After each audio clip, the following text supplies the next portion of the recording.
부분적인 지혜라는 제목으로 말씀을 나누도록 하겠습니다.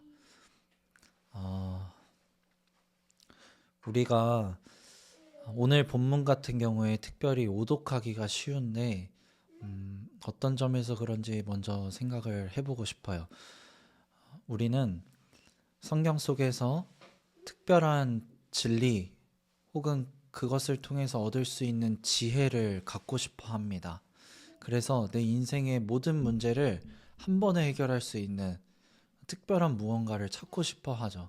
근데 오늘 솔로몬이 한 행동들을 보고서 이게 답이다 생각하고 이대로 행하려고 하는 모습들이 우리 한국교회뿐 아니라 기독교 역사 가운데 많이 있었던 것으로 보여집니다. 뭐냐면 하나님께 일천번제라고 하는 수많은 제물을 한꺼번에 드리면 하나님이 기뻐하시겠지?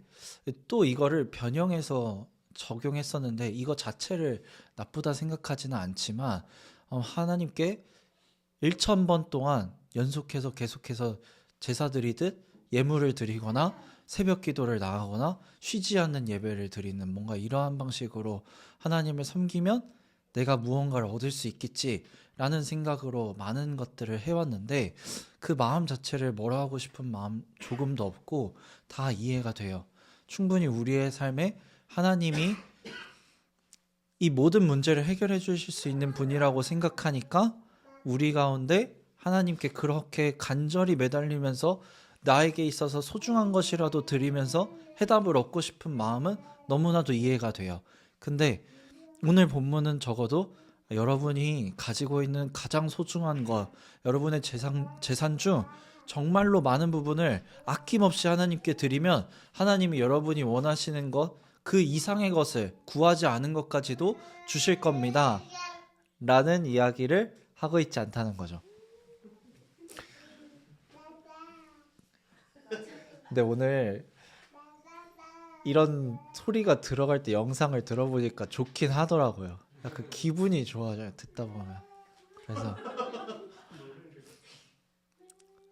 잘 자라고 있다는 뜻이니까 너무 좋습니다. 아무튼 돌아와서 그래서 오늘 우리가 이 본문을 읽고 하나님을 조종하지 않았으면 좋겠어요. 그래서 일종의 이건 특별한 기술이다. 그래서 이 기술을 써먹으면 하나님의 마음을 움직여내는구나. 그러니까 우리의 삶에 부와 영광을 얻기 위해서는 지혜를 구해야 되네. 그럼 지혜를 구하기 위해서는 하나님의 마음을 사야 하네. 그래서 하나님을 사랑해야 되는구나. 이런 잘못된 인과관계가 형성되지 않았으면 좋겠는 거죠. 이런 전제를 깔고 본문 속으로 들어가서 부분적인 지혜의 명암과 과연 온전한 지혜는 그러면 무엇이 있을 수 있는지 생각해 보도록 하겠습니다.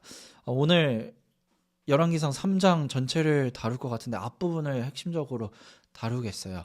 근데 이렇게 시작합니다. 장면 4개로 펼쳐지는데 첫 번째 장면은 솔로몬이 왕이 되고 나서 정략적인 결혼들을 하게 되는데 이집트 파라오의 딸과 결혼을 합니다. 생각해보면 지금 우리는 솔로몬이 큰 왕이라고 생각해서 그렇지 이집트가 훨씬 더 큰 강대국이고 이스라엘은 이제 왕국의 모습이 형성되고 있는 상황인 겁니다. 근데 다윗과 사울이 전쟁을 하도 많이 해서 영토가 꽤나 확장됐어요. 가나안 땅에서 무시할 수 없는 존재가 되어버린 겁니다. 그래서 이 솔로몬은 힘을 꽤나 가졌기 때문에 이집트 왕도 무시할 수 없었던 거죠. 그래서 아마 둘이 정략적인 결혼을 한 겁니다. 이렇게 동맹을 맺은 솔로몬의 모습, 결혼을 통해서 동맹을 맺은 솔로몬 첫 번째 장면이라면 두 번째 장면은 3절부터 등장하는데 이제 하나님께 기브온이라는 곳에 가가지고 예루살렘에 있어서 북서쪽 약 11km 정도 떨어진 곳이라고 추정하는데 그곳에 가서 1000번째 그러니까 1000마리의 제사를 한 번에 드려버리는 일을 벌이는 거죠. 물론 이게 두 번째 장면입니다. 그리고 세 번째 장면은 그날 꿈을 꾸게 되는데 꿈에서 하나님이 솔로몬에게 나타나서 너가 무엇을 원하느냐? 라고 물으시고 솔로몬이 제가 이런 걸 원합니다. 라고 답변을 해서 야, 네가 너를 위해서 그걸 구하지 않고 너 이 백성들을 생각해서 그런 걸 구하네. 그래서 내가 너 그러면 지혜도 주고 부와 명예도 줄게, 영광도 줄게, 이렇게 말씀하시는 거죠. 이게 세 번째 장면. 그리고 네 번째는 꿈에서 깨서 일어난 솔로몬이 다시 수도로 돌아와서 이제 하나님께 감사제를 드리는, 신하들에게 잔치를 베푸는 일이 벌어지는 것으로 15절까지의 내용이 단락이 끝납니다. 그러면 이 줄거리 속에서 우리가 보고 싶은 초점은 무엇이냐면, 솔로몬을 통해서 어떤 명과 암이 있는지를 보고 싶어요. 솔로몬은 거의 성경에서 유일하다시피 하나님을 사랑했다라는 표현이 직접적으로 담겨진 문구가 있는 왕입니다. 한번 3절을 볼까요? 같이 한번 읽어보겠습니다. 시작.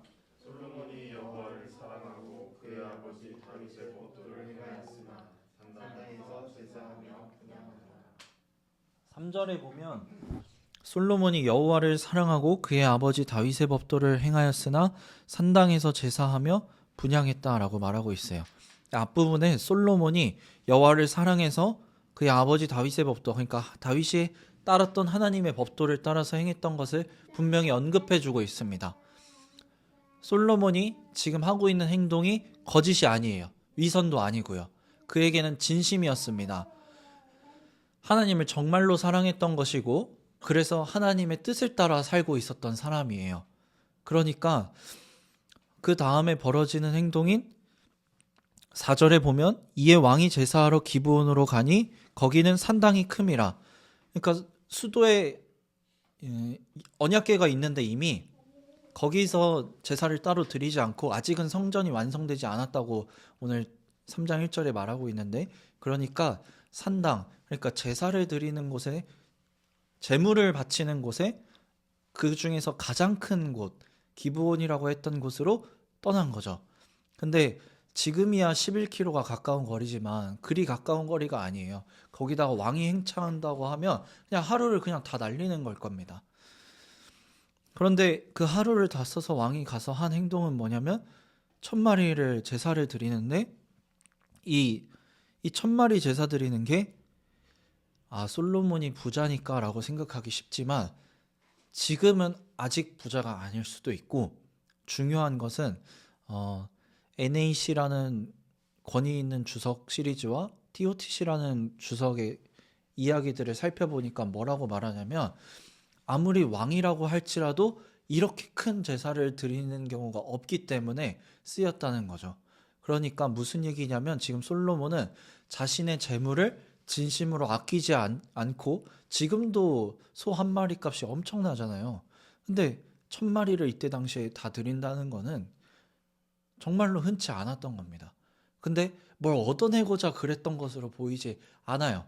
우리는 이걸 보고 나니까 그런 건데, 솔로몬 입장에서는 이 일이 먼저였던 겁니다. 그냥 순수히 하나님을 사랑해서 제사를 드린 거죠. 엄청난 많은 양의 제물을요. 근데 그것을 하나님은 기쁘게 받으셨어요. 그리고 꿈에 나타나신 거죠. 그러니 하나님이 물으십니다. 내가 너한테 뭘 해주면 좋겠냐? 솔로몬이 대답합니다. 뭐라고 대답하는지 한번 그 대답을 같이 또 읽어보겠습니다. 6절입니다. 시작. 솔로몬이 이르되 주의 종 내 아버지 다윗이 성실과 공의와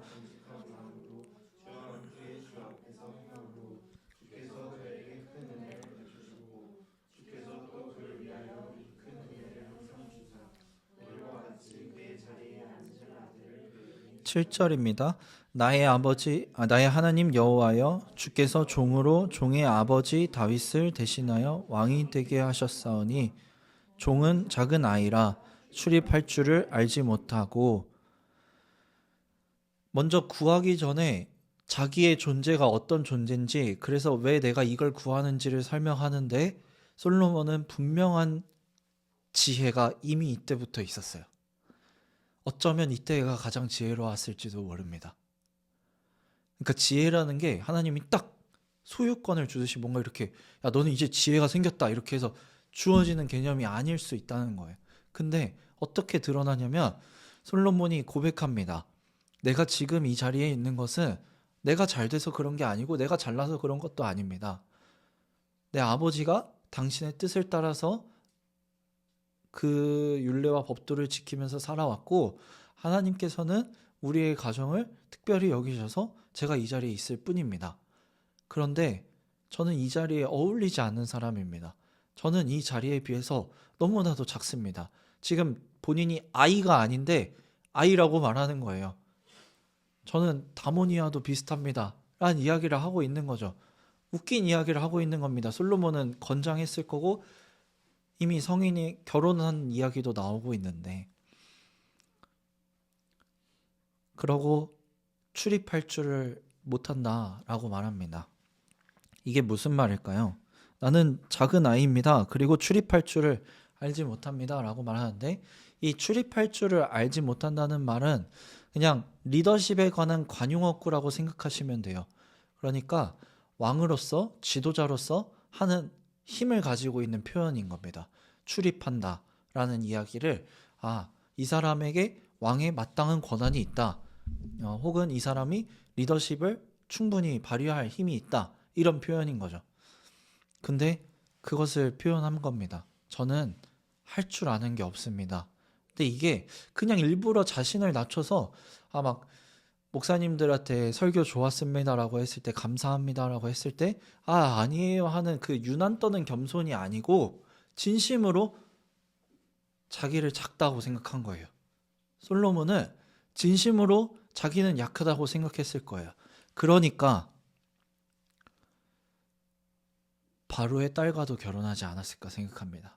자기는 힘도 없고 약하고 할 수 있는 게 없으니 한편으로 정치적인 계략을 쓰지 않을 수가 없었을 겁니다. 아무튼 다시 돌아와서 스스로를 정말로 낮은 사람이라고 생각했고 하나님과 자기와 비교했을 때뿐만이 아니라 누구 앞에 섰을 때도 자기가 지금 얼마나 작은 존재인지를 그 다음에 고백하거든요.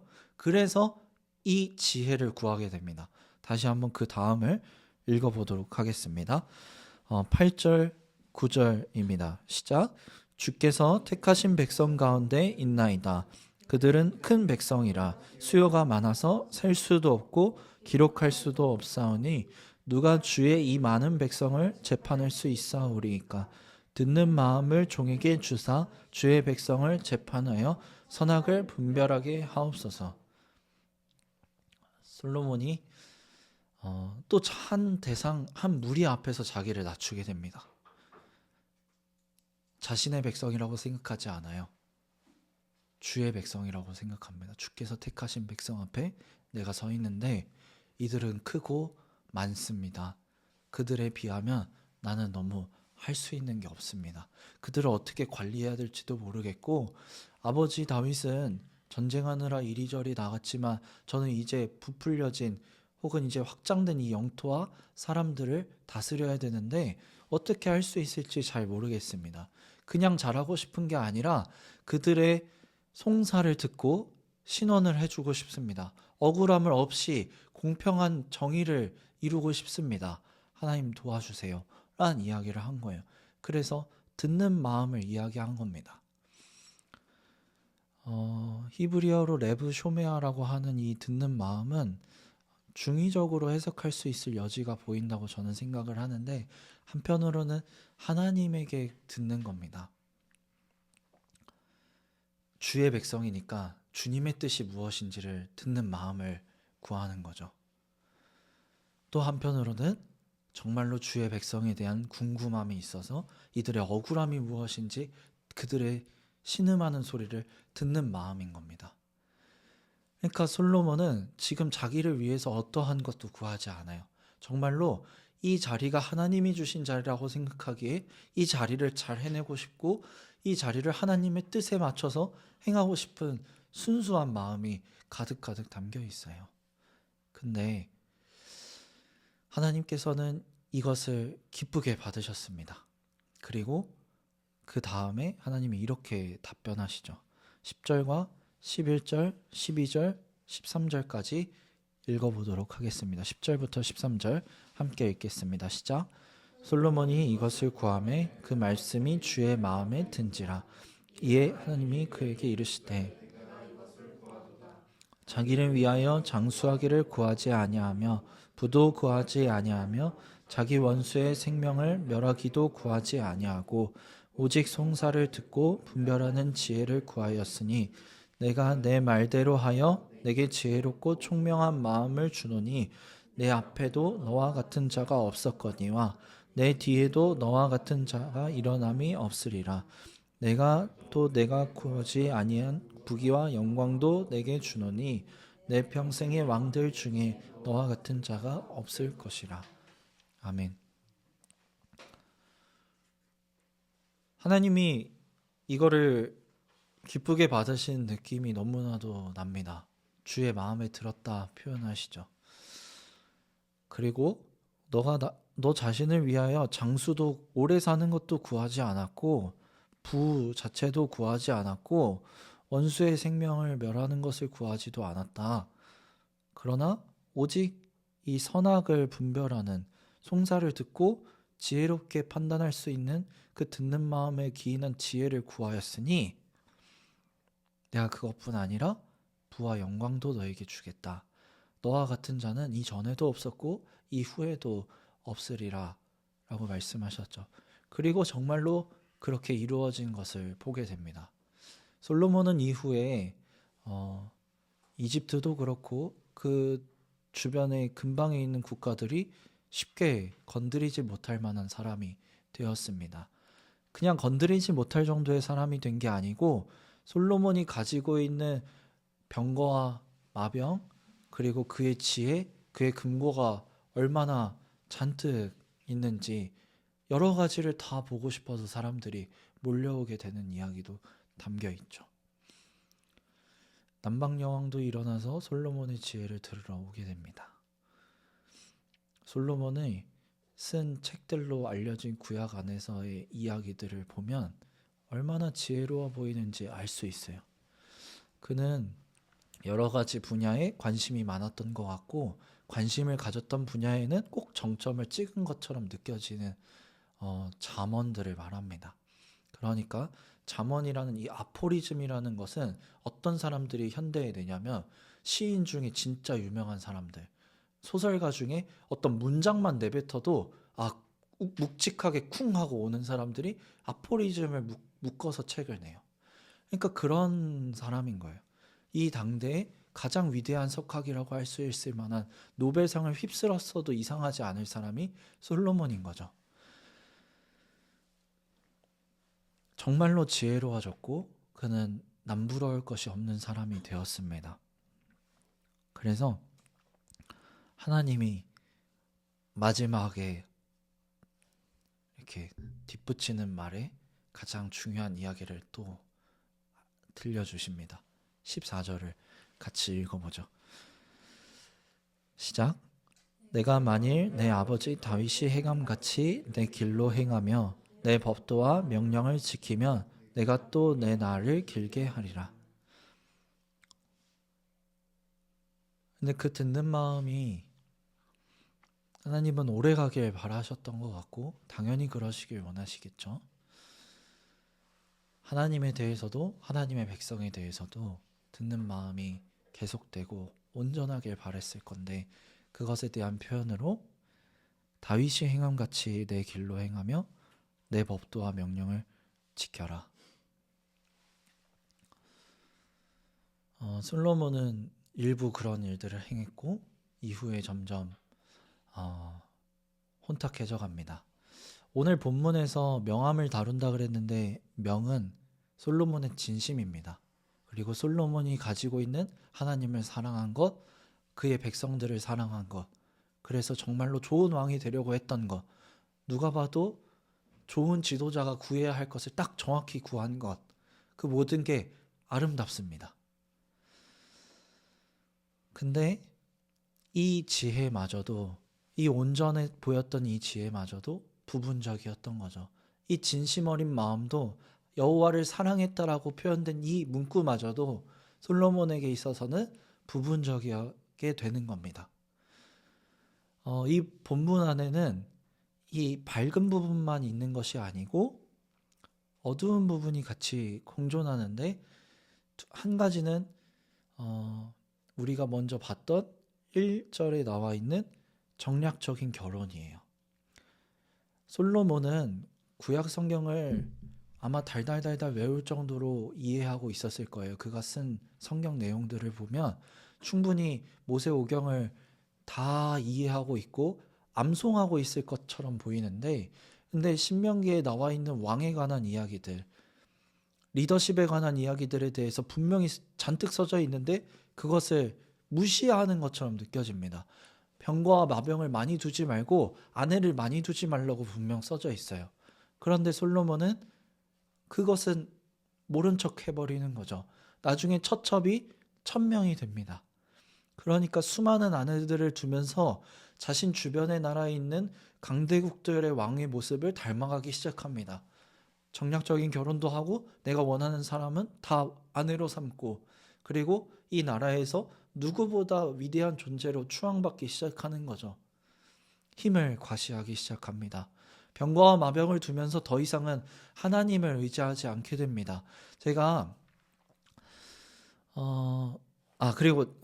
죄송해요. 다시 한 가지만 더 얘기를 하면, 두 번째 암은 무엇이냐면 3절에 보면 산당에 대한 이야기가 계속 나오는데 지금은 산당은 괜찮아요. 왜냐하면 이 기브온의 산당에 가서 제사한 이게 잘못된 게 아니고, 왜냐하면 성전이 아직 없잖아요. 성전을 솔로몬이 짓는단 말이죠. 그러니까 솔로몬이 성전을 짓기 전까지는 각자의 처소에서 제사를 드리는 것이 괜찮았던 겁니다.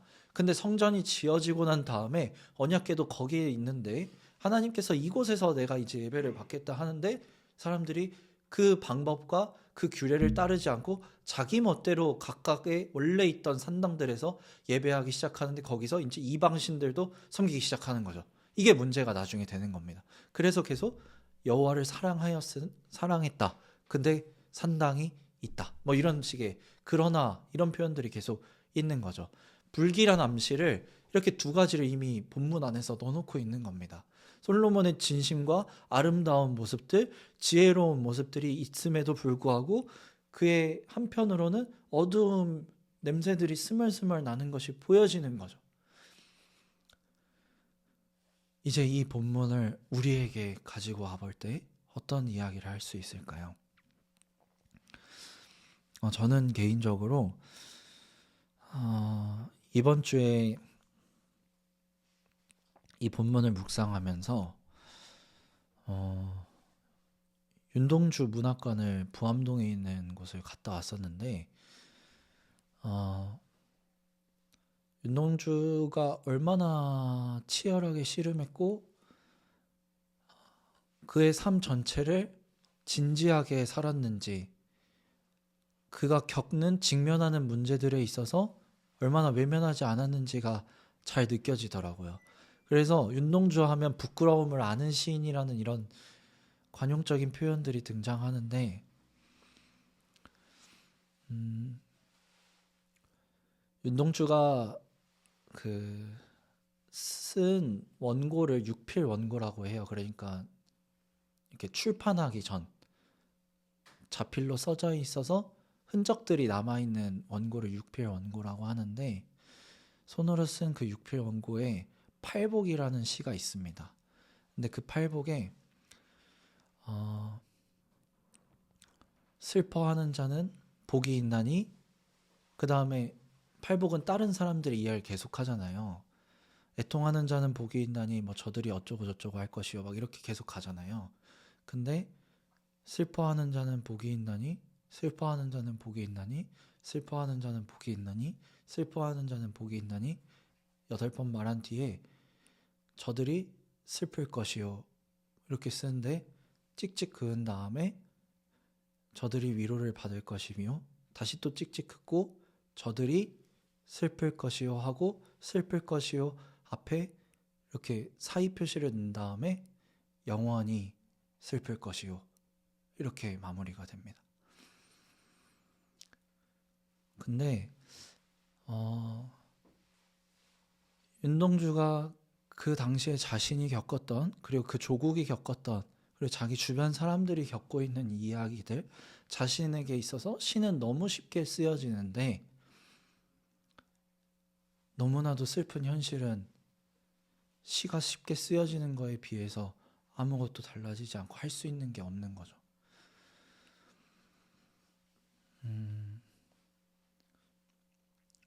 근데 이게 이 말씀을 보는데 솔로몬의 잠깐이었을지 모를 그러나 정확했던 그리고 분명했던 이 진심과 맞닿은 것처럼 보이는 거예요.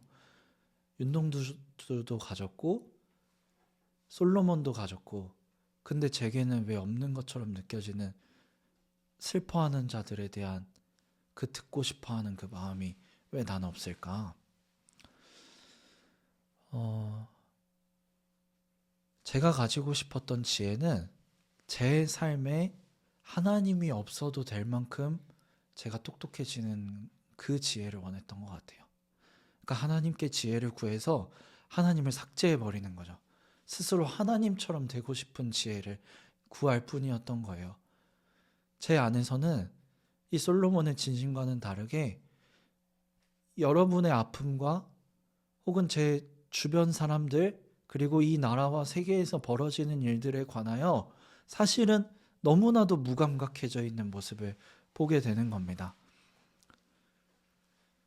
제가 생각할 때 이 본문의 지혜의 핵심은 사랑에서 출발한다는 겁니다. 여호와를 사랑해서 듣는 마음, 그것이 참 지혜의 모습. 근데 제가 갖고 싶은 지혜는 왜 주석을 이렇게 열심히 찾아볼까? 왜 열심히 설교를 쓰려고 연구하는 걸까? 여러분을 정말로 위한 설교라기보다는 남들 앞에 군림하고 싶은 혀를 갖고 싶은 건 아닐까? 다른 사람보다 더 첨예한 논리로 더 뛰어난 호소로 사람들의 마음을 휘어잡아서 결국은 내가 높아지고 싶은 게 아닐까? 나는 정말로 듣고 싶은 게 맞을까라는 생각이 계속 사라지지가 않는 거예요. 윤동주도 보았던 그 슬픈 마음, 슬퍼하는 사람들의 모습들, 저들이 영원히 슬퍼하고 있는 그 모습들, 솔로몬이 왕이 돼서 하고 싶어 했던 송사를 듣고 백성들의 아픔을 만져주고 싶었던 그 마음, 다 어디 갔을까? 나는 왜 없을까?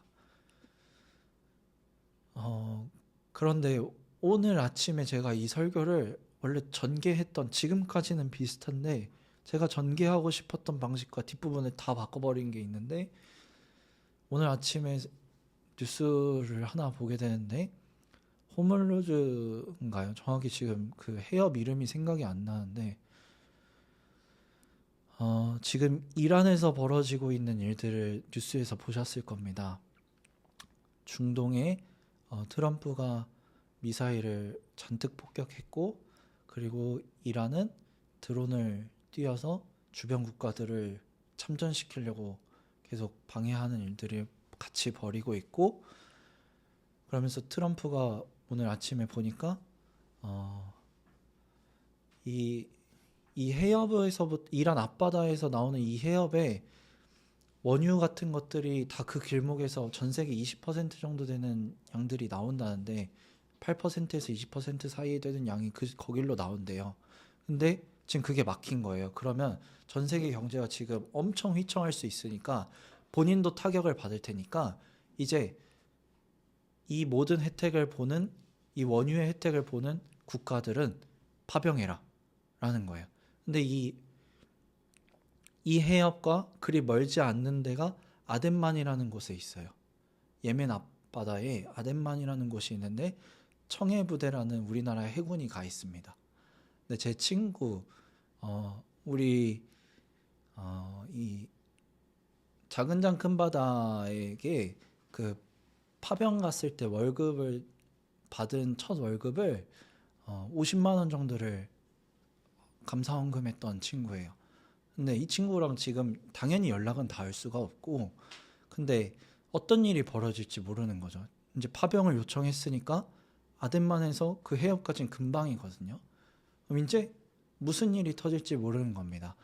그의 아내도 저랑 가깝고 그 딸 둘이 있는데 이제 막 1년 돌이 지났 이 둘째 딸 아기는 이제 막 크고 있는데 진짜 무슨 일 없어야 될 텐데 하면서 이제야 이란 이야기가 들리기 시작하는 겁니다. 다른 목사님들 설교를 가끔 들으면 이런 국가 간의 큰 일들에 대해서 서두에 설교하시는 분들의 이야기를 들으면서 나도 이렇게 설교하고 싶은데 와닿지 않으니까 위선적이게 될, 그냥 전 세계를 품는 기독교인으로 비춰지고는 싶은데 사실 그렇지 않으니까 그런 이야기를 안 했는데 이제 안 할 수가 없게 되는 거죠. 제 친구의 이야기로 돼버리니까. 진짜 저기서 못 돌아오면 어떡하지? 사고라도 나면 안 되는데. 근데 지금 이란에서 그 주변 국가에서 벌어지는 수많은 드론 폭격으로 인해서 신음하고 있는 소리는 왜 이렇게 닫고 있었지? 이제야 들어오네? 라는 생각이 드는 겁니다. 트럼프도 똑똑할 거고 이란의 지도자들도 똑똑할 겁니다. 아마 우리가 가지고 있는 어떤 정보들보다 각 국가 간의 지도자들은 수많은 정보들이 종합돼서 들어올 거고 그 수많은 옆에 참모들이 그 정보들을 판단도 해줄 겁니다. 해석도 해주고 어떤 것이 더 지혜로운 판단인지를 수없이 논의할 거예요. 자국민의 혹은 자기 정당의 자기 자신의 이익에 있어서 극대화시킬 수 있는 방면을 고려하겠죠. 근데 이 느낌이 어떻게 들려지냐면 과학기술의 발전으로 정밀한 타격을 할 수 있게 되고 수많은 이야기들이 오가면서 정보가 많이 취합돼서 이들이 가장 똑똑해졌다 할지라도 바뀌는 건 하나 없는 겁니다. 신음하는 사람들은 계속 신음하고 그 소리는 지워지지 않는 거죠. 근데 너무 먼 얘기고 제가 여러분들의 아픈 이야기도 잘 들어보지도 못하면서 이런 거대한 이야기, 이 거대 서사를 왜 꺼내느냐. 사실 생각해보면 한국이라는 나라를 아무도 모를 때 전쟁이 벌어졌을 때 누군가 그 얘기를 듣고 반응하지 않았더라면 지금 우리가 이 모습이 아닐 수 있다는 것은 너무 자명하잖아요. 나와 상관없는 국가에 있어서 나와 상관없는 일들의 이야기라고 할지라도 우리는 다 연결되어 있습니다. 결국은 이 모든 일들이 우리에게 미치게 될 텐데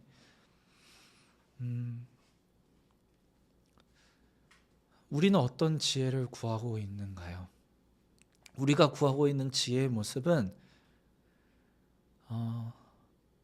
어쩌면 솔로몬보다 더 온전치 못한 그 부분적인 지혜보다도 더 부분적인 것일지도 몰라요.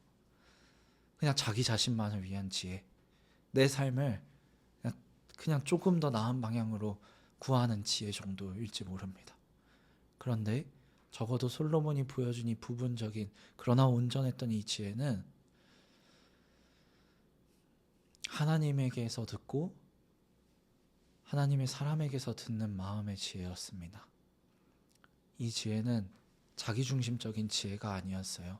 하나님을 삭제하고 타인을 삭제하는 지혜가 아니었던 거죠. 내 삶에 나만 남는 지혜는 아니었던 겁니다. 그런데 그렇다 할지라도 솔로몬의 모습은 한계가 있습니다. 솔로몬이 가진 지혜는 분명히 한계가 있어요.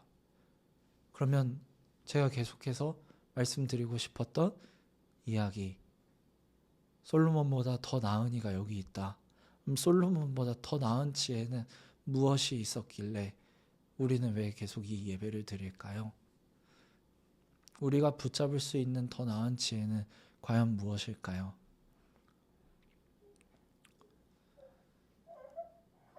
솔로몬은 결국 자신의 왕궁을 하나님의 성전보다 더 크게 짓기 시작하고 사람들이 고된 노역으로 힘들어하는 이야기를 이제 더 이상 듣지 않게 됩니다. 병거와 마병을 가득 채우면서 더 이상은 하나님을 의지하지 않게 되죠. 정략적인 결혼들을 많이 맺으면서 더 이상은 하나님을 구하지 않게 되는 거죠.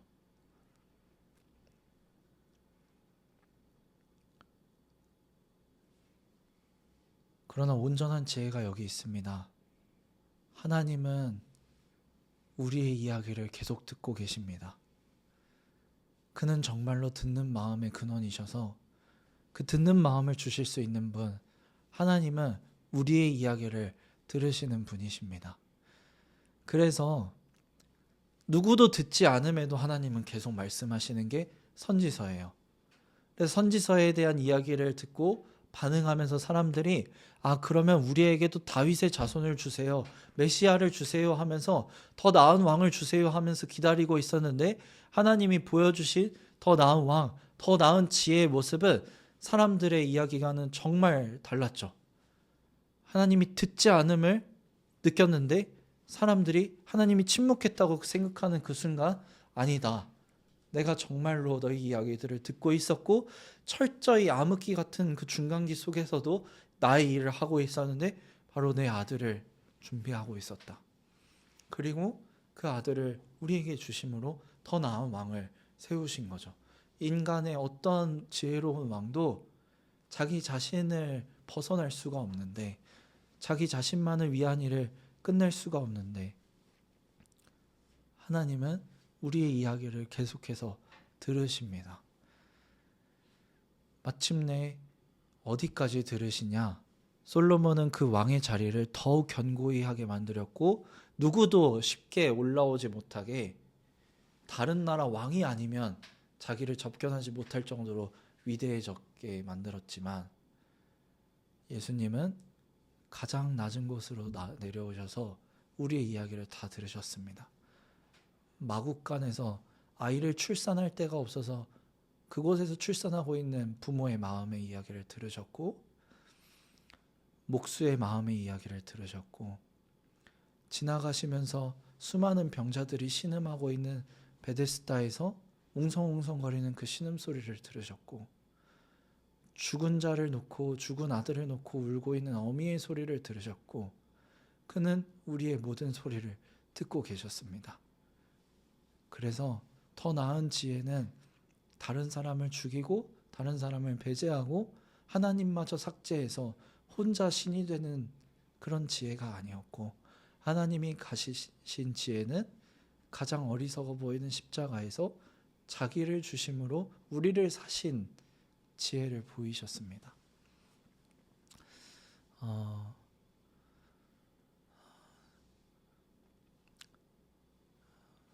일주일 동안 우리가 어떤 지혜를 구하며 어떤 지혜에 의탁하며 살지 고민해 봤으면 좋겠어요. 그리고 여러분의 삶이 제 삶보다 훨씬 더 힘들고 어렵다는 것을 전혀 모르고 있지 않은데, 송구스럽게도 한 가지의 짐을 더 지우자면, 저희를 위해서 유재한 목사님과 저를 위해서도 기도해 주셨으면 좋겠어요. 뭐냐면, 솔로몬이 가진 이 진심을 저희도 가지고 있었을 거고 있을 테고, 근데 어느새 사라지기 쉽고 어느새 여러분의 이야기를 듣지 않고 하나님의 마음을 듣지 않는 순간이 찾아올 겁니다. 그로부터 빨리 벗어나고 다시 온전한 지혜를 붙드는 저희가 되게 해달라고, 그래서 여러분에게 하나님의 뜻을 전할 뿐 아니라 여러분의 마음을 듣는 사역자로 평생 남을 수 있게 해달라고 생각나실 때 기도해 주시면 감사하겠습니다. 같이 찬양하고 기도하도록 하겠습니다.